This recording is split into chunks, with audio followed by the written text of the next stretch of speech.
So Sunday ngayon mga tol, samahan nyo ako bumiyahe. Tignan natin kung magiging goods ba yung biyahe ngayong linggo.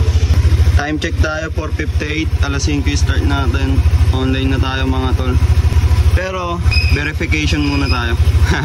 Let's go. May unang biyahe na agad tayo mga tol. Saktong sakto lang dito sa atin. 67 pesos, malapitan lang. Let's go. Dito tayo sa Bagong Pag-asa mga tol. Kakatapos lang natin mag drop. Tapos napasukan tayo. Ayan, 299. Going to NAIA Terminal 3 mga tol. Let's go. Bakbakin natin to mga tol.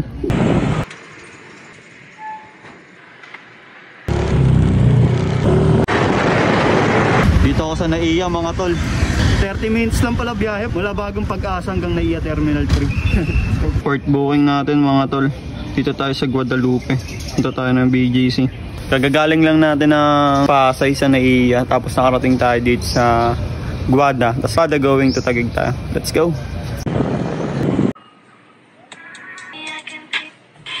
Pag mga ganitong pagkakataon mga tol, pahingan nyo na lang yung sarili nyo ha.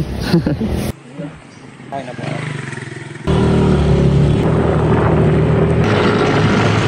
Pip booking natin mga tol. Dito tayo sa Pembo.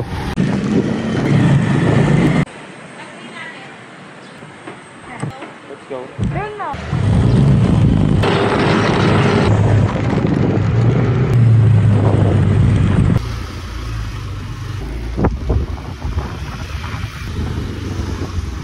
Dito ako sa Pasay mga tol. Pang siyam na booking ko na to.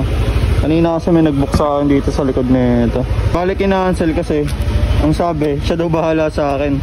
Ang mangyari, isasakay ko siya tapos sasabay kami sa karo. Medyo matatagal lang kasi. Ito na lang pinasukan din ako agad. So bakbakin natin ito pang siyam. Tapos apat na lang kulang natin for 13 rides. Let's G.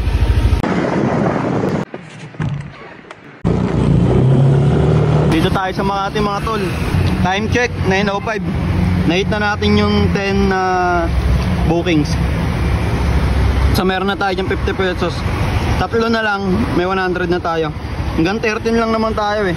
So tambay muna tayo dito mga tol. Tapos antay tayo ng booking. Sana makalabas ako dito sa Makati kasi wala namang booking dito eh. Pag wala, gapang pa ako doon sa San Antonio. So yun, kita-kits.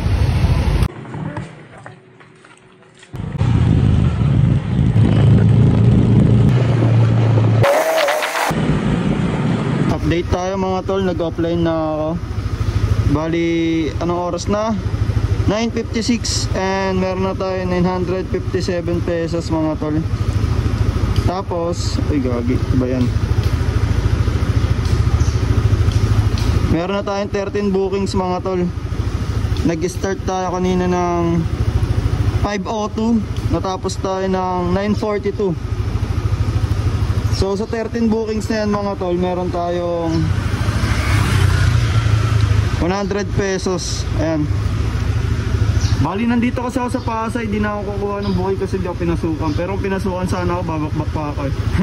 Anyway, magsiset destination na ako papuntang Baysa para makauwi na. Ayun lang yung magiging biyahe ko ngayon, 13 rides lang. Di tayo pwedeng sumagad ngayon kasi mga bagay tayo kailangan pang asikasuhin. So yun lang mga tol, salamat sa pagsama sa akin ngayong araw.